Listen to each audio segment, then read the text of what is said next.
Opa, estamos começando mais uma edição do Lendas do Laço Cast, mais uma edição feita aqui dentro do rodeio internacional do CTG Coração do Vale.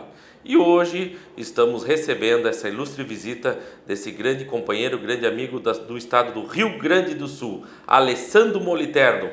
Seja bem-vindo. Obrigado de coração. Hoje vamos estar trocando uma prosa velha bem gaúcha, um homem campeiro de verdade, um homem que conhece da lida. Conta para nós como é que foi a entrada do Alessandro Moliterno dentro da tradição gaúcha. Bom, cumprimentando a todos, nós vamos falar então um pouco da minha trajetória na tradição. Ela já vem de berço mesmo, porque a minha família, nós temos uma fazenda na cidade de Caseiros, do ladinho de Lagoa Vermelha, a 30 quilômetros. E o meu avô já tinha essa propriedade que passou agora para o meu pai e eu fui criado lá. Desde pequenininho eu nasci praticamente dentro, não admitia nem trocar uma sala de aula por a fazenda, eu tinha que ir para a fazenda e a tradição em si mesmo começou lá na fazenda. E dos meios de rodeio, desde pequeno, como naquele tempo não autorizavam crianças laçar, mas eu era um guri muito metido, como falam lá. Tinha uma petiçabaia e levavam puxada para os rodeios, porque naquele tempo nem caminhão praticamente não era utilizado. Eu ficava com aquela petiça correndo para um lado para o outro e aos 11 anos de idade me permitiram de atirar uma armada no rodeio e daí nunca mais eu parei, nunca mais eu deixei de ter essa tradição. Mais ou menos ele se juntou aquilo que eu sempre vivi no campo com as canchas de rodeio. Que bacana.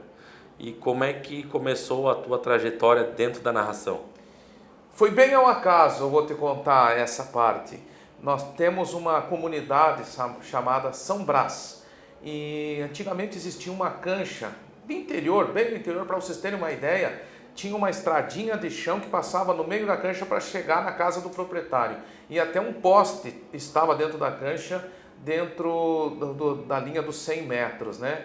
E existiam 2, 3 narradores da região, mais velhos, enfim. E como nós chegamos cedo no rodeio, o narrador que estava lá participando passou mal. Teve um mal súbito, enfim, e socorreram ele dentro da possibilidade, porque não existia ambulância naquela época lá nos rodeios, enfim, e levaram ele do rodeio e ficou sem ninguém. E como eu desde pequenininho tinha um livrinho que eu anotava os grandes nomes da época, Aldo Brum, Zé Paraguaio, Ari Correia, Bastião Borges, e me colocava no meio também, e eu me narrava na vaquinha parada, o pessoal diz, não, mas o Alessandro chama lá. Eu era muito metido mesmo, gostava mesmo da folia, comecei a chamar. E 2, 3 promotores de eventos da região disseram, não, mas você vai narrar para mim. Então, com 11 anos, eu comecei numa brincadeira que foi uma necessidade e não parei. Hoje estamos completando, agora em mês de outubro, 34 anos de microfone. 34 anos de microfone. 34 anos de estrada. E quem que eram as referências para o Alessandro naquela época? Bom, eu tive algumas referências que não foram simplesmente assim para mim me basear, mas sim moldaram uma forma que eu achava mais correto de narrar. Eu gostava muito da dinâmica do João Carlos, do Neco, sempre gostei da dinâmica dele. Eu tinha um apaixonamento pelos termos gaúchos do Raul Bittencourt, sempre gostei da narração dele, e eu tive um grande professor na escola de narrar e do jeito dele conduzir que se chamava Idalcir Peruquim, da Vacaria. Era uma enciclopédia do laço, ele contava narrando, claro que eram outros tempos, enfim, hoje está bem mais apurado, mas ele contava a história de uma pessoa narrando uma armada em poucos segundos e não deixava ninguém de fora, o que eu sempre tento levar para isso. Eu não falava a história só do Scooby, eu falava a história de cada um que passava dentro do possível. E eu acho que esse era o grande ponto, a grande fórmula do sucesso do Idalcir, aonde que eu me baseava com essas 3 pessoas. E muita gente que é mais antigo, antes da internet, não sabe que o Alessandro também é um homem muito laçador e que tem alguns títulos no currículo, né? Pois é, eu tive um início como todos os piás da região, com algumas dificuldades, porque não existia um laço chumbado, enfim. E eu olhava muito, eu comecei a participar muito dos rodeios e eu era uma pessoa apaixonada por assistir o laço. E eu não sei se era a visão um pouco diferente, mas eu comecei a analisar quem laçava bem, né? E não adianta, a gente tinha uma dupla aqui lá no Rio Grande do Sul, que era, no meu tempo, a melhor, que era o Aldo Brum, como eu falei, o Zé Paraguaio. Só que eu olhava que o seu Aldo, um grande amigo meu, era laçador demais, mas eram as armadas muito bonitas e de longe. E o Zé Paraguaio já tinha uma armada que bolhava mais parelha em cima do próprio corpo e mais perto e mais segura. Eu olhava, quando tinha a oportunidade de vir para Santa Catarina, o Ari Correia e o Bastião Borges. O Bastião com uma armada muito forte no boleio e jogava muito mais de longe. E eu analisava o seu Ari, que ele quase encostava o pé em cima da anca do boi e emparelhava, tipo, não, o caminho é esse. E eu comecei a tentar fazer na vaca parada o que eles faziam. E talvez aí eu começava a me imaginar laçando e consegui arrumar um tiro de laço para o meu boleio, enfim, que deu muito sucesso. E a gente conseguiu repartir vários carros, repartir várias motos. Eu tenho 6 carros ganhos, eu tenho uma caminhonete repartida na vacaria, eu tenho 36 motos que eu consegui lograr êxito naquele tempo. E como a gente sempre vem dizendo, dos amigos nossos que laçavam junto, Valdecir Teles, o Marcos Biavati, Júnior Machado, Wagner Lauermann, o laço evoluiu demais. E para quem trabalha com narração, pelo menos eu falo de mim, eu não consegui acompanhar essa evolução porque eu me dediquei mais para a narração. Então, até onde eu pude chegar, ainda a gente brinca às vezes, agora eu consegui ganhar o Laço de Patrão, junto com o Juliano Souza, junto com o Senna lá no Capão Bonito, que é uma grande conquista para mim, mas claro que agora, como a gente se dedica mais para a narração, a gente ainda já ficou mais para trás desses, mas tive a grande conquista aí de vários prêmios também. E naquela época não tinha tanto racha, né? Não, era muito difícil, é só quem era amigo mesmo para repartir. Eu me lembro de uma moto que consegui repartir com o Aldo Brum lá em Tupanciretã, que era do cavalo quarto de milha, que na verdade, naquele tempo, agora a gente pode falar, né? Eu tinha uma égua totalmente crioula, mas como nossa fazenda é serrana, não se tosava cavalo, né? Mas sempre foi pelo duro, crioula, só não tinha documento, não tinha registro.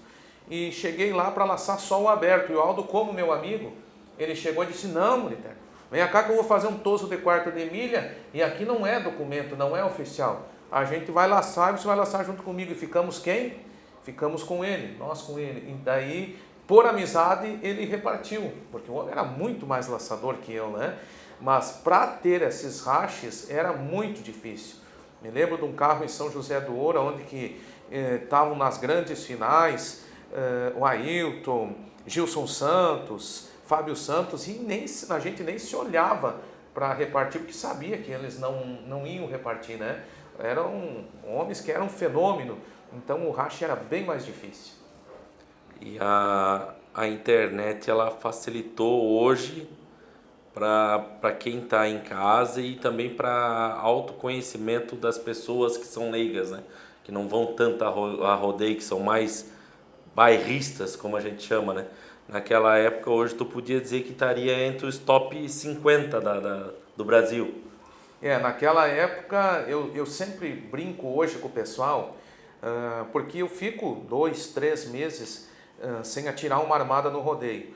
E daí quando acontece, agora há pouco tempo atrás ali a gente ganhamos um quarteto na Força B, ganhei a dupla também, enfim, no rodeio que eu fui. E o pessoal chega, Alessandro, não sabia que você laçava, mas tu é laçador e coisa. Eu digo, olha pessoal, antigamente, quando eu chegava num rodeio, num evento, e eu nem estou falando do meu pai, que meu pai é canhoto e foi muito laçador, né? Mas eu comecei a sair com o Valdecir Teles, a gente chegava no evento, o pessoal fazia o que muita gente fez tempos atrás ali com Alain Tayan, com esses grandes laçadores. O pessoal nem escrevia.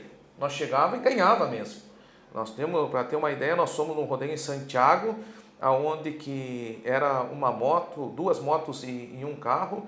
Nós ganhamos as 2 motos, repartimos, o seu Ari repartiu uma com nós também, era da outra equipe, né?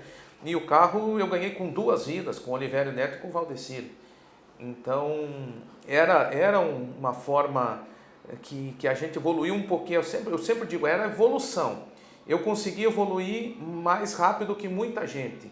E hoje, para completar essa minha resposta, hoje, se a gente sair num rodeio, tem muito guri novo que está dando-lhe laço em muita gente laçadora. Eles evoluíram muito mais rápido. A geração é mais inteligente no laço, não estou falando inteligente no geral. Então, eles conseguiram, no Alan Coutinho, evoluir uma maneira de segurar rodilhas como ninguém. Que agora, claro, lá também foi proibido. Mas existe hoje, a gente vê um Varmem pequenininho laçando ali, que, olha, não é fácil de um adulto conseguir evoluir como eles. Então, todos têm ciclos, né? Claro que existem laçadores que cruzam gerações, como Alan, que é incontestável, Tayan, mas olha, hoje em dia está muito ruim de lidar com essa gurizada. Tá ruim, né? E o que tu vê que fez evoluir tanto o laço assim? Eu acho que a primeira grande evolução do laço, fazendo uma leitura da minha vida, foi o tiro de laço de paleta. O pessoal fala muito do laço chumbado. Claro que foi uma evolução extraordinária, mas o laço, a primeira grande pulo do gato dos melhores laçadores evoluíram foram aquele laço de paleta, porque se atirava de corta-rastro.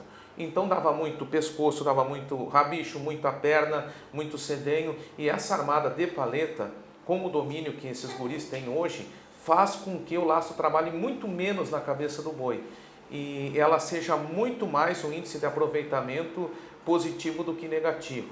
Claro que a gente não pode deixar de ressaltar que é notório a evolução da bondade dos cavalos, que um cavalo é 70%, 80% de uma armada, e também eu acho que mudou o patamar do tiro de laço a invenção da vaca mecânica.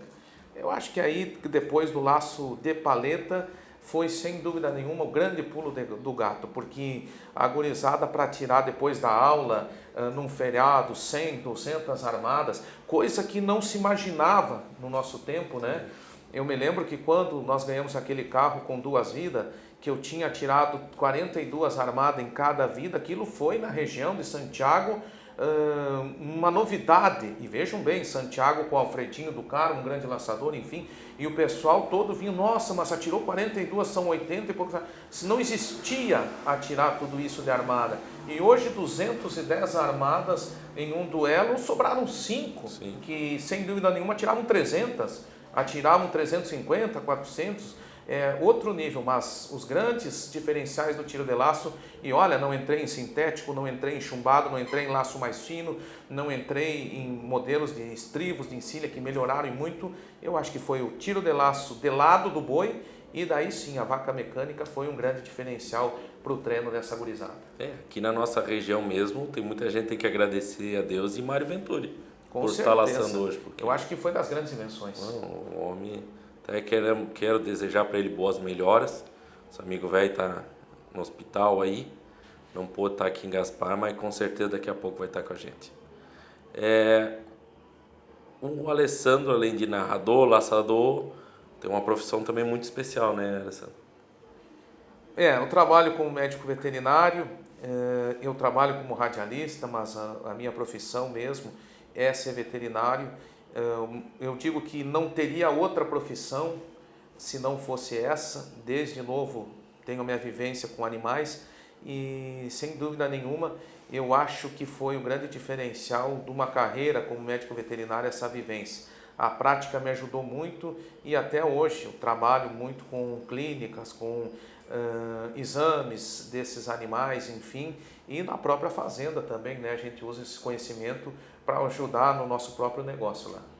E como é estar à frente de uma grande entidade como o CTG da Lagoa Vermelha, Festa do Churrasco?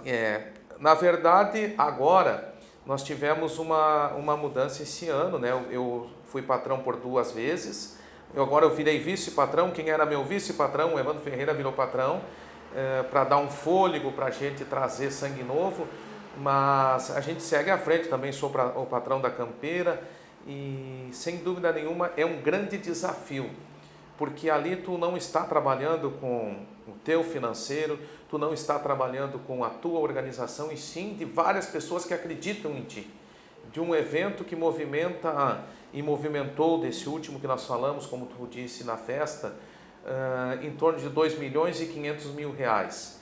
Tu tem um compromisso muito grande com esse aval financeiro, mas também com o nosso rodeio que é muito bairrista. De que forma?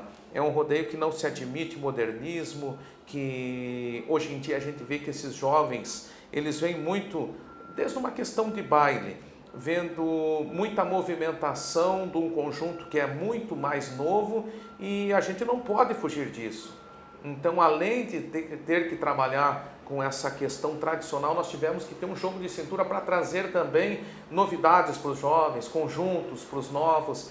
Então, é um jogo de xadrez para tu conseguir manter uma entidade, fazer ela evoluir nos dias de hoje. O CTG Alexandre Pato, por ser tradicional demais, tanto que um dos bailes da Prenda Jovem, totalmente do sistema antigo, é o nosso lá ainda. É o nosso, onde que não entra se não tiver com casaco, não entra, todos os bailes não entra sem ser de vestido, enfim, é um CTG muito tradicional. Então foi um grande desafio, está sendo um grande desafio, porque ainda nós estamos compondo a frente desse CTG. E já tem data para o ano que vem? 1º a 9 de fevereiro de 2025, 7º Rodeio Internacional, a Festa Nacional do Churrasco e tem também a Festa do Doce Campeiro, da Comida Campeira e a Mostra da Fotografia. Vai ser ampliada para 10 dias de evento para que a gente consiga fazer com que não dê aquelas extensões do tiro de laço nas madrugadas e na segunda-feira. Eu já fui no rodeio deles, da Lagoa Vermelha. O parque é sensacional, bem arborizado. Tem praticamente uma cidade lá dentro. Tem quantas casinhas lá dentro? Nós temos hoje 132 casinhas do pessoal da cidade que formam grupos e tem um comodato junto conosco. E temos também mais 16 casas da Campeira, né, que participam, nossos piquetes filiados no CTG, tem a disponibilidade de um terreno ou de uma casinha para você estar lá aproveitando a semana inteira, menos segunda e terça, que é dias de limpeza, né? Mas tu pode aproveitar as casinhas no parque no restante da semana inteira. É sensacional, o lugar, parece que tu é dentro de uma vila, né? É cheio de ruas, muito organizado, uma festa bonita, os bailes organizadíssimos e olha, vale a pena ir, quem for... já está sendo convidado, 1º a 9 do mês de fevereiro. De fevereiro de 2025, Lagoa Vermelha esperando a todos. Alessandro, para nós finalizar, qual é o conselho que tu dá para quem está começando hoje na narração? Essa pergunta, desculpe, eu acho que é, sem dúvida nenhuma, algo que pode mudar. E vejam bem, eu quero aqui dizer que longe de mim ser a pessoa que vai influenciar ou determinar como que o narrador tem que fazer. Mas acho que se tu aproveitar um pouco disso, tu não vai ter como errar tanto. Não estou dizendo que tu vai ter o melhor caminho. Mas assim, primeiro, tu vai ter que ter o conhecimento. Mas eu sou totalmente da cidade e não tenho contato nenhum. Bom, tu vai ter um pouco a mais de dedicação para chegar no conhecimento necessário para fazer aquilo que tu quer. E a gente tem como, se espelhando em pessoas corretas, e vejam bem, hoje com essa facilidade da internet, você tem como conseguir não seguir as pessoas erradas. Tem muita gente que tu pode achar que é certa, mas não é. Pesquise, veja, os patrões são muito acessíveis, pergunte, e daí você escolhe dentro daqueles que te indicarem o melhor que se encaixe no teu jeito. A segunda forma é ler. Isso é um conselho que eu ganhei do professor meu, delegado de corte na faculdade, o Vinícius, e ele chegava toda a aula e dizia para nós assim: quem de vocês leu 10 páginas de alguma coisa hoje? Todo mundo, né? Não vai responder, o professor ficava quieto. Bom, eu estou 10 páginas à frente de vocês. E eu leio 10 páginas todos os dias, pode ser de gibi, pode ser da própria internet, pode ser de algum jornal, mas tu tem que ler, porque a leitura, claro, se tu vai ser narrador direcionado nos sites de tiro de laço, de gineteada, tem um vasto material de gineteada hoje, com grande riqueza de termos gauchescos que tu vai ter que aprender. Mas é regra? Não, não é regra, mas tu pode ficar um narrador de modismo. E a gente tem que lembrar a todos que estão nos escutando e nos assistindo que o modismo dá e passa. O tradicional é o que a gente vem tentando seguir desde o tempo que começou em Esmeralda, em 50, 52, o primeiro tiro de laço, né? Então ele jamais vai se apagar porque é tradicional. O modismo passa. Então se espelhem em pessoas corretas, treinem bastante na frente do espelho, treine com, hoje em dia, a facilidade de rodeios, passando direto, vídeos direto na internet, tire o volume e treine e leiam bastante, porque com certeza vocês vão atingir os seus objetivos. Isso aí mesmo. O Alessandro, ele é quase que unânime aqui na nossa região como inspiração daqui da nossa turma aqui, porque começou a vir aqui para 2010, para frente, para nossa região. Já faz tempo. E aí todo mundo era novo, todo mundo acompanhava, não tinha internet, então o Alessandro chegava aqui com a narração dele totalmente diferente. Para nós era espelho, então ele é referência para todo mundo. Pode perguntar a todos dos narradores novos que estão sendo entrevistados, todos eles falam em Alessandro Moliterno. Então, para mim é uma alegria muito grande poder estar te recebendo aqui, estar ouvindo um pouco das tuas histórias, dos teus conhecimentos, e só temos a agradecer. Obrigado, Alessandro, e até a próxima, se Deus quiser. Olha, Scooby, eu que te agradeço até... te confesso que fiquei com os olhos marejados agora, porque assim, eu tenho uma grande dificuldade, o pessoal que me acompanha sabe, eu não sou um técnico nas internets, eu tenho Facebook, eu tenho Instagram, a grande maioria, quem posta alguma coisa para mim, ou é minha esposa, ou agora há pouco o Betinho estava fazendo ali umas postagens, ele estava me ajudando, e eu claro que fiquei muito para trás nessa questão da internet, da comunicação, enfim, mas pessoas me ajudando, enfim, e dizer que muitas pessoas podem até se espelhar e tentar tirar algum proveito daquilo que a gente faz, eu acho que sem dúvida nenhuma é uma parte mais do que gratificante da nossa trajetória. Eu que agradeço, eu quero dizer que sempre vou estar de portas abertas para quem quiser conversar, tomar um mate, enfim, e do lado da Lagoa Vermelha, quando tu chegar, sempre vai estar com um grande amigo te esperando também. Tanto que quando tu foi lá, não deixamos ele quieto não. Nós botamos ele para o serviço e ele trabalhou no nosso rodeio também. Então, muito obrigado e um grande abraço a todos. Valeu, até a próxima, povo.